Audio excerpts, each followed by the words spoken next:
এইমাত্র পাওয়া খবর, আজ জুমার দিনে বাংলাদেশ বৈষম্য বিরোধী আন্দোলন নিয়ে ছাত্রদের শুভেচ্ছা বার্তা জানিয়ে কি বললেন শাকিব খান। তবে কি এবার ছাত্রদের প্রতিনিধিত্ব করবেন শাকিব খান? তাই তো এবার শেখ হাসিনাকে কটাক্ষ করে বাংলাদেশের চামচামি বাদ দিয়ে দেশের উন্নয়ন নিয়ে মিডিয়ার সামনে কি বললেন শাকিব খান। বিস্তারিত জানতে হলে ভিডিওতে একটি লাইক দিয়ে ভিডিওটি না টেনে দেখুন শেষ পর্যন্ত।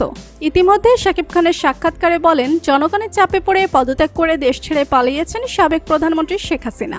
বৈষম্য বিরোধী কোটা আন্দোলন জোরদারের পর শিক্ষার্থী ও সাধারণ মানুষের এক দফা দাবির জেরে প্রায় 16 বছরের স্বৈরশাসনের পতন হয় হাসিনার।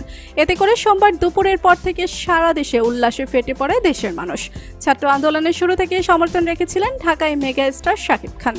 তার ফ্যান পেজ ঘাটলে দেখা যায় শিক্ষার্থীদের সঙ্গে পুলিশের রক্তারক্তিতে তিনি শুরুতে প্রতিবাদ জানান এবং 3 দিন আগে শহীদ মিনারে গণজমায়েতে শাকিব লাখো সাধারণ মানুষের পক্ষে পোস্ট দিয়েছিলেন।